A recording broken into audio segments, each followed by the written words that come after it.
अगर आपका IVF fail हो गया है, फिर आप नेचुरली प्रेग्नेंट कैसे हो सकते हैं?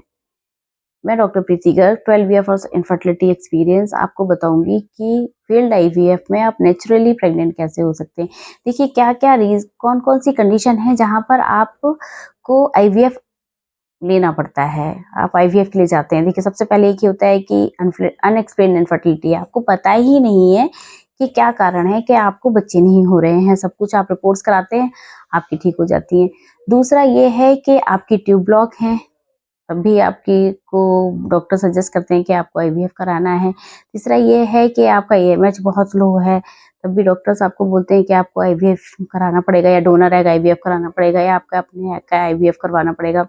और एक ही कंडीशन है एंडोमेट्रियोसिस, इसमें पेशेंट जो होते हैं वो आईवीएफ के लिए जाते हैं। लेकिन इन सब कंडीशंस के बाद आपने आईवीएफ कराया और वो फेल हो गया।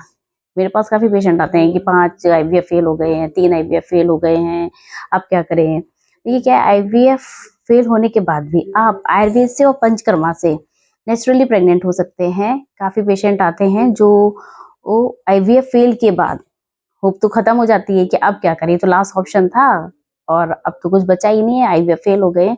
तो आप नेचुरली प्रेग्नेंट हो सकते हैं आयुर्वेद और पंचकर्मा की मदद से। तो पंचकर्मा क्या होता है? पंचकर्मा आयुर्वेद का एक प्रोसीजर है जिसमें क्या करते हैं कि इससे क्या होता है कि डिटॉक्सिफिकेशन होता है आपकी बॉडी का। अगर आपने आईवीएफ लिया है और आपका फेल हो गया है तो क्या है ना कि बॉडी बहुत खराब हो जाती है, क्योंकि आपको बहुत सारे इंजेक्शन दिए जाते हैं, बहुत सारी टैबलेट्स दी जाती हैं जो स्टिमुलेशन करते हैं, तो आपकी बॉडी में बहुत सारी जो इंजेक्शन है उनके साइड इफेक्ट्स आते हैं, तो आपकी बॉडी बहुत वीक हो जाती है।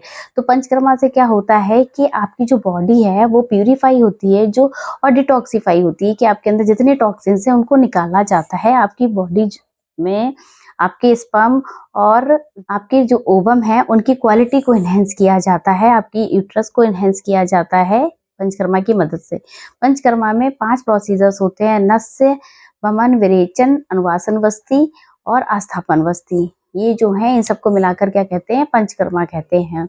और इसमें क्या होते हैं कि पूर्व क्रम, प्रधान क्रम और पश्चात क्रम। पूर्व क्रम में क्या होता है कि पेशेंट को मसाज की जाती है पूरी बॉडी में, फिर स्नेहन शोधन किया जाता है, फिर पेशेंट की कंडीशन के अकॉर्डिंग कि उसको क्या है था, अनएक्सप्लेन्ड इनफर्टिलिटी थी या एंडोमेट्रियोसिस था, एनोवुलेशन था, लो एएमएच था, उसके बेस उन सब कंडीशंस को देख के डॉक्टर जो हैं वो डिसाइड करते हैं कि कौन सा पंचकर्मा पेशेंट को देना है, नस्य देना है कि वमन देना है कि विरेचन देना है, कि कितनी साइकिल्स फेल हुई हैं, 1 साइकिल फेल हुई है, 2 साइकिल हुई है, 5 साइकिल हुई हैं, कितनी साइकिल्स फेल हुई हैं, कितने ज़्यादा आपकी बॉडी को ज़रूरत है डिटॉक्सिफिकेशन कराने की, प्यूरिफाई करने की।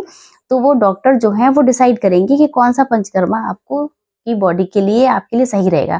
एनोवुलेशन में कुछ पंचकर्मा करे जाते हैं, थिन एंडोमेट्रियम है आपकी तो अलग तरह का पंचकर्मा किया जाता है, अनएक्सप्लेन्ड इनफर्टिलिटी है तो अलग पंचकर्मा किया जाता है। तो ये डॉक्टर आपकी मेडिकल कंडीशन को देखकर ही डिसाइड करते हैं। एंडोमेट्रियोसिस है तो कौन सा पंचकर्मा कराना है।